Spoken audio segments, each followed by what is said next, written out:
de volta com a terceira e última parte do nosso programa de hoje, falando sobre a 10ª praga do Egito, a 10ª calamidade, que é a morte do primogênito. Então aqui a sugestão de Colin Humphrey é uma sugestão muito interessante que eu vou passar para você. Veja o que é o seguinte. Ele diz assim: os egípcios provavelmente sabiam, depois da 8ª praga dos gafanhotos, comeram toda a colheita, e o que restou da colheita, depositando suas fezes sobre todo o solo, contaminando o restante dela. Quer dizer, os gafanhotos arrasaram com tudo que eles tinham. Muito bem. Então, agora, os egípcios provavelmente sabiam pela experiência que não deveriam armazenar cereais úmidos, mas aqueles eram tempos de crise, porque a maior parte da colheita fora destruída. Portanto, sugiro que, desesperado para salvar o que fosse possível de suas safras de centeio e algodão, após sua quase destruição pelo granizo e pelo gafanhoto, os egípcios juntaram o que sobraram e levaram a colheita úmida e contaminada para os seus celeiros. Então eles armazenaram coisa úmida. Na verdade, fezes de gafanhoto não são necessárias para fazer cereais úmidos mofarem. Sempre existem muitos esporos perigosos prontos para germinar e as condições foram favoráveis. Então, veja que coisa interessante.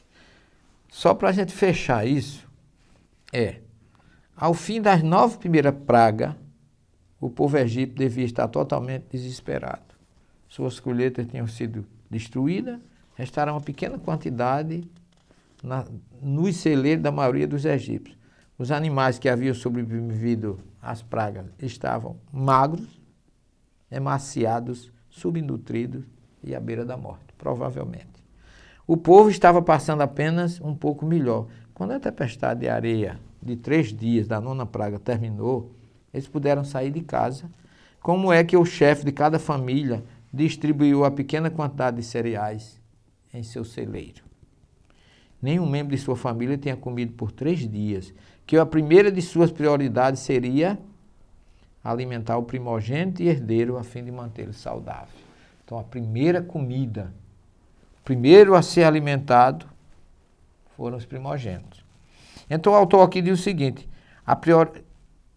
proponho que a prioridade seguinte tenha sido alimentar o primogênito dos animais nos seus rebanhos e manadas, já que os poderosos sacerdotes egípcios estariam exigindo comida para si mesmos e animais para sacrifício, a fim de apaziguarem seus deuses e evitarem ainda mais pragas. Além disso,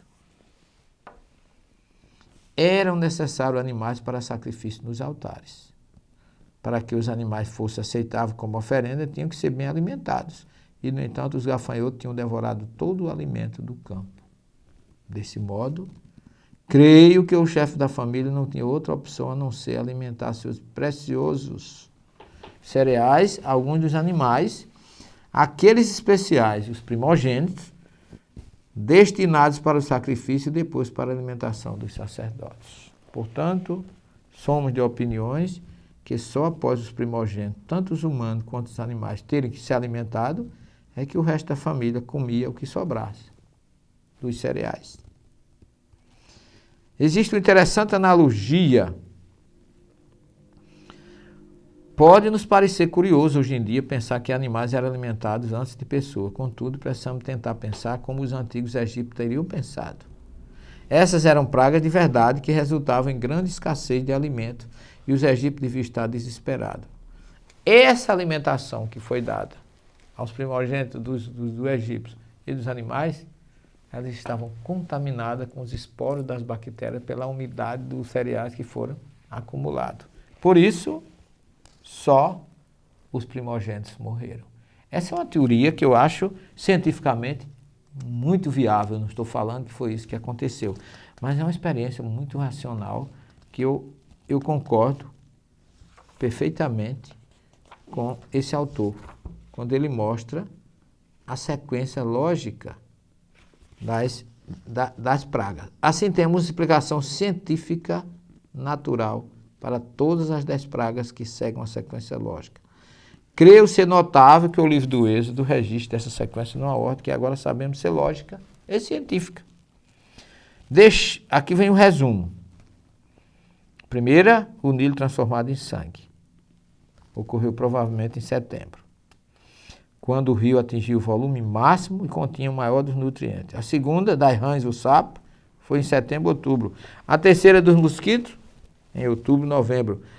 A quinta praga, a mortalidade dos animais, teria sido uma consequência rápida dos mosquitos e por isso aconteceu provavelmente em novembro, dezembro. A sétima, da chuva de pedra, em fevereiro, março. A oitava, do gafanhoto, em fevereiro e março. A nona, das trevas, em março. A décima, a morte do primogênito, em março, abril. Abril é a Páscoa judaica. As únicas pragas cuja estimativa da época em que ocorreram causa dúvida são a das moscas e das úlceras. O Antigo Testamento descreve a praga das moscas como a quarta, a qual no nosso esquema acima teria ocorrido por volta de novembro. Isso faz sentido porque as moscas dos estábulos se teriam reproduzido nas poças de água estagnada pelo recuo do Nilo e suas larvas teciam alimentado da vegetação peixes e rãs em decomposição. A Bíblia descreve a praga das úlceras como a sexta, que na nossa cronologia teria acontecido em dezembro e janeiro. Mais uma vez, isso faz sentido, pois afirmamos que as úlceras resultaram das infecções disseminadas pela mosca dos estábulos e por isso seria uma consequência inevitável, rápida, da quarta praga. Temos, portanto, aqui, meu caro ouvinte, meu caro telespectador, uma cronologia lógica, coerente, das 10 calamidades do Egito, essa altamente compatível com a narrativa bíblica e que está resumida, como nós vimos aqui, desde o Nilo tornando-se em sangue até a morte do primogênito, que nós acabamos de explicar e vamos deixar para o nosso próximo programa, exatamente a travessia do Mar Vermelho, que é um ponto que eu creio que nós vamos gastar um programa inteiro falando sobre ela. Como nós não temos mais tempo, o Bob já me deu ali o sinal. Permaneça com Jesus, que ele fique na sua mente, nos seus corações. Até o próximo programa e muita paz.